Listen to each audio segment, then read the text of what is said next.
আসসালামু আলাইকুম। Western new ইয়র্কের বাফলো সিটি থেকে সবাইকে স্বাগত জানাচ্ছি। আমি রাকিব হাসান।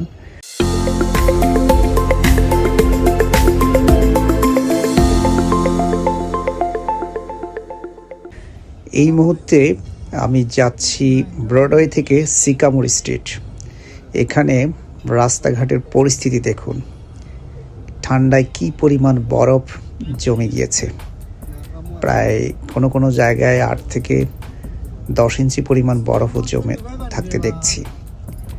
তো এখানে আসলে বাফলো সিটি বরাবরের মতোই এখানে ঠান্ডার পরিমাণ বেশি, যদিও রাস্তাঘাটগুলো ক্লিন রাখার জন্য এখানকার সিটি ব্যাপক উদ্যোগ নিয়েছে। প্রায় 300 গাড়িতে মাধ্যমে মেইন রাস্তাগুলো থেকে বরফ সরিয়ে নেওয়ার কাজে ব্যস্ত আছে সিটি, এবং সিটির লোকজন কাজ করছে।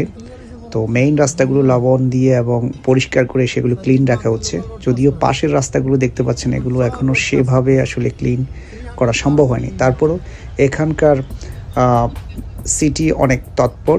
এখানকার মেয়র বাইরন ব্রাউনের নেতৃত্বে ব্যাপক বরফ সরানোর জন্য কার্যক্রম চলছে, এবং 300-র উপরে গাড়ি এখানে এগুলো সরানোর জন্য সক্রিয় রয়েছে। তো দেখতে পাচ্ছেন প্রচুর পরিমাণ বরফ এখানে জমে আছে।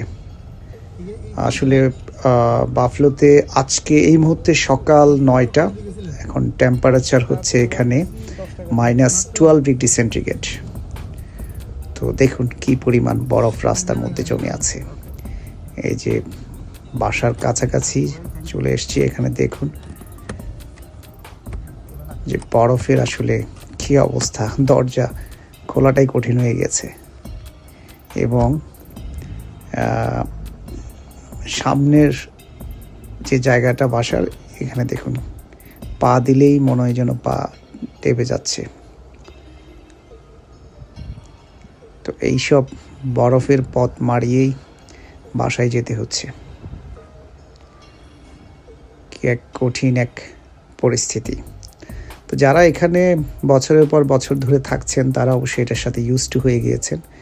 যারা নতুন, তাদের জন্য আসলে এই পরিবেশ মোকাবেলা করাটা অনেকটা চ্যালেঞ্জের মতো। তো আজকে এ পর্যন্তই। সবাই ভালো থাকবেন, সুস্থ থাকবেন। আল্লাহ হাফেজ।